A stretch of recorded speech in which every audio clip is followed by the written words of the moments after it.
Salam di dalam nama Tuhan Yesus Kristus. Ini adalah renungan di hari yang kedua atau hari Selasa, tanggal 14 April. Kepada seluruh gereja Tuhan yang mengasihi Tuhan Yesus. Pada hari pertama kita telah pelajari tentang dari Mazmur pasal 23 ayat 4. Bahwa Tuhan berjanji, sekalipun aku berjalan dalam lembah kekelaman, aku tidak takut bahaya, sebab engkau besertaku, gadamu dan tokanmu, itulah yang menghibur aku. Puji nama Tuhan Yesus, bahwa kita harus ingat terus bahwa Tuhan Yesus selamanya beserta dengan kita. Ini adalah janji Tuhan, walaupun di lembah kekelaman. Nah, ayat yang pertama yang sering dipakai pada masa-masa sekarang. Nah, ayat yang kedua yang kita akan pelajari dari Mazmur pasal 91. Ada 16 ayat.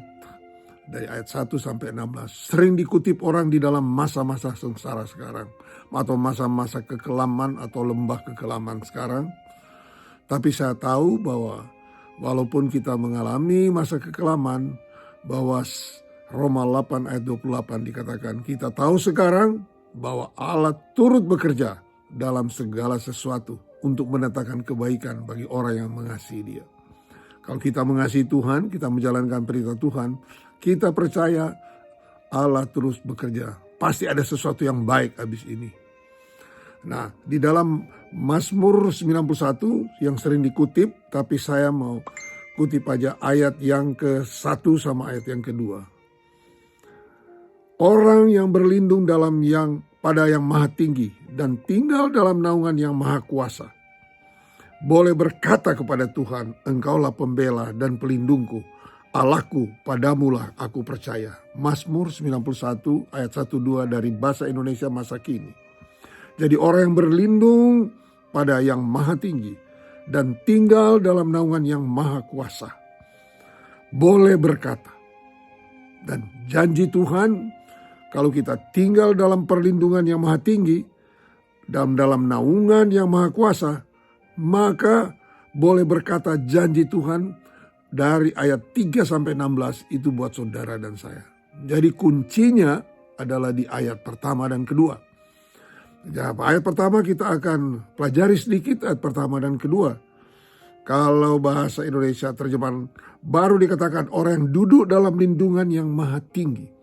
Yang maha tinggi di situ dari kata El Elyon, artinya Allah yang maha tinggi. Dan bermalam dalam naungan yang maha kuasa. Yang maha kuasa itu adalah El Shaddai, Allah yang maha kuasa.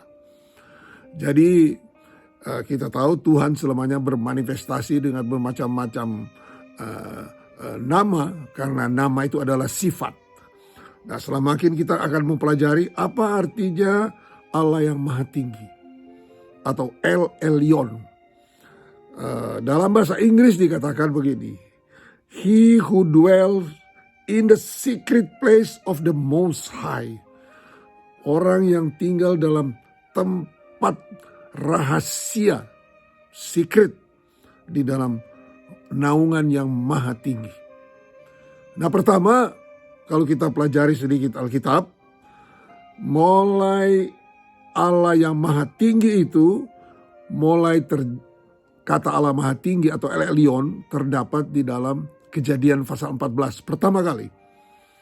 Di waktu Abraham bertemu dengan Melkisedek, dia bilang itu imam yang maha tinggi, pencipta langit dan bumi. Nah, tapi orang yang bernaung atau orang yang tinggal di dalam tempat secret place. Nah, kuncinya yaitu di tempat rahasia, secret place. Di mana tempat rahasia itu? Kalau saudara baca dari Matius pasal yang ke-6, ayat yang ke-4, 5, dan 17-18. Di situ Tuhan Yesus khotbah di bukit mengenai bagaimana kita memberi, bagaimana kita berdoa, dan bagaimana kita berpuasa.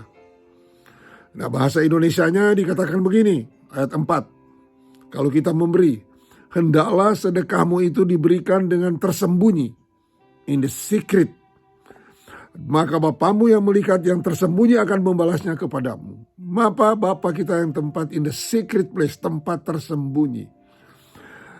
Ayat 5, ayat 6 maksudnya. Tetapi jika engkau berdoa, masuklah di dalam kamarmu, tutuplah pintu dan berdoalah kepada Bapamu yang ada di tempat tersembunyi. Maka Bapamu yang melihat yang tersembunyi akan membalasnya kepadamu. Ayat yang ke-17, 18. Tetapi apabila engkau berpuasa, minyakilah kepalamu dan cucilah mukamu, supaya jangan dilihat oleh orang bahwa engkau sedang berpuasa, melainkan hanya oleh Bapamu yang ada di tempat tersembunyi. Maka Bapamu yang melihat yang tersembunyi akan membalasnya kepadamu. Jadi kalau dalam kita berdoa, kita memberi, kita berpuasa, ada secret place, tempat tersembunyi. Nah, di mana tempat tersembunyi itu?